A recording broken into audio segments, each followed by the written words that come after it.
nous avons des souvenirs, des bons, que l'on souhaite évoquer. Dans cette vidéo, je donne une solution pour écrire un souvenir. Il m'est apparu intéressant de prendre chez un auteur du début du XXe siècle un morceau de prose pour pouvoir en produire un équivalent, mais surtout accueillir un cheminement d'écriture. Le texte qui suit est extrait des Souvenirs d'enfance de Pierre Loti. Le registre employé est commun et le lexique facilement compréhensible sans être recherché. Alors, voici le texte de Pierre Loti que je vous laisse lire. Vous pouvez faire une pause pour prendre votre temps.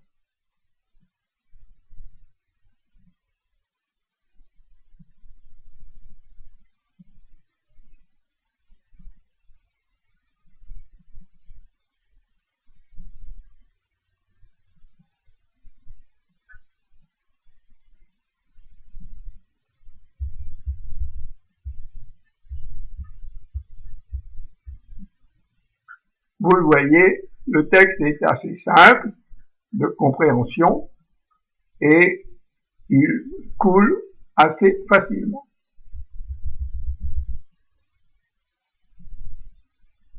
Alors maintenant, nous allons rechercher la structure de ce passage, de ce paragraphe. Alors, voilà un peu la structure du passage. Alors, dans l'existence du 4A, ensuite, face à la ligne, ainsi je me rappelle, on était au dernier jour, dans les rues, ce matin-là, je ne percevais que la tristesse, dont je faisais partie par le hasard de ma naissance.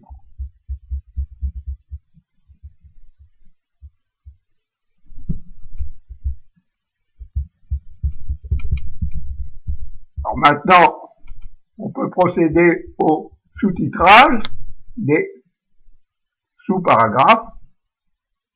Alors on a le premier passage, généralité de ce souvenir. Donc c'est l'idée du paragraphe, que l'on retrouve toujours une idée assez générale. Dans tout paragraphe, on commence par introduire par une généralité. Alors là, la généralité est dans l'existence, surviennent des heures, des détails, qui sembleraient d'avoir une valeur de dernier ordre, qui se grave minutieusement la mémoire. Tandis que d'autres, mais fois plus importants, n'y laissent aucune trace. Après, bien, Pierre Loti évoque directement le souvenir. Il se rappelle la sortie de la maison pour aller faire une visite. Alors il est sorti, il décrit l'ambiance. Dehors, il fait chaud, il y a du soleil. Qu'est-ce qu'il voit? L'environnement autour de lui. Dans les rues, presque personne. Les rares passants longeaient les murs. Rochefort, l'été, pas grand monde, dehors. Alors l'impression sur cet environnement, ce matin-là, combien ma ville natale était morne et déserte. Et enfin, son émotion, tristesse et désuétude, sa réaction. En général, la réaction, c'est soit une fuite, soit de la violence. Là, eh bien, il fuit sa responsabilité, il fuit le monde qu'il voit. Il s'en détache, il prend de la distance. Alors, quel est le plan du texte? On a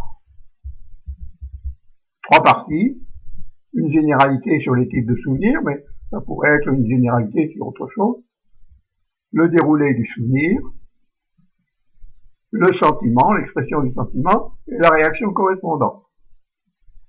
Alors maintenant, on va se mettre du côté de celui qui écrit.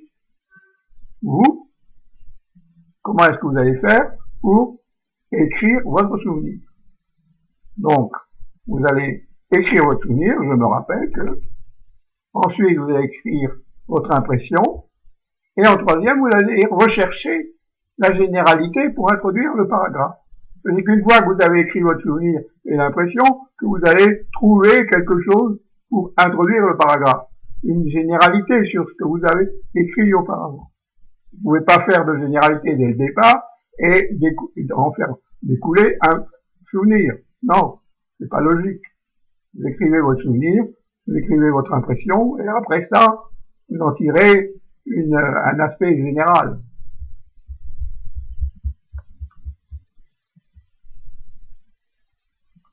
Alors, revoyons maintenant un peu dans le détail l'effort de réflexion dans la recherche de généralité. Alors là, dans le cas, il a porté sur l'analyse du genre de souvenir. Le souvenir n'est pas important. Comment fait-il que ce genre soit plus fréquent que des souvenirs majeurs? Il faut comparer souvenirs mineurs et majeurs. Quel est le rôle de la mémoire dans la fréquence d'évocation? Comparer souvenirs mineurs, imprimés, et souvenirs majeurs, éphémères. Voilà un peu la conception de la généralité, de l'idée générale d'introduction. Une fois les trois parties écrites, on rétablit le texte avec généralité, souvenir, impression et réaction.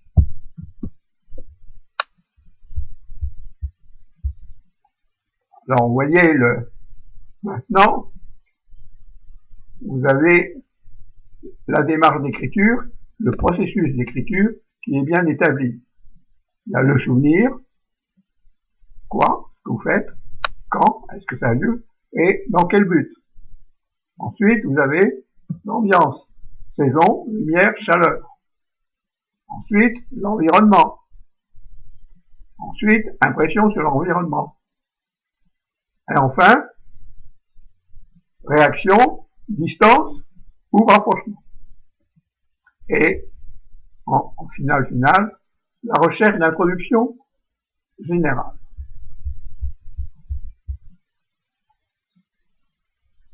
Alors, j'ai fait un canevas possible où vous exercez pour raconter un événement passé. Alors, on peut placer les pointillés parce que vous voulez. Alors là, bien entendu, vous ne pouvez pas le copier. Enfin, vous pouvez très bien transcrire sur une feuille les débuts de phrase et l'architecture du texte. Voilà. Donc, je me rappelle, comme si c'était hier, pour aller faire, faisait, ce jour-là, je percevais, dont je faisais partie, mais où. Alors, ce souvenir, vous recherchez l'introduction générale, pourquoi fait réfléchir? Où trouve-t-il sa source? Où conduit-il? Ensuite, vous réécrivez votre texte en enchaînant introduction, souvenir, impression. Voilà, c'est un petit exercice d'écriture de souvenirs, mais on retrouve la manière de faire un paragraphe. Je vous remercie de votre attention. À bientôt.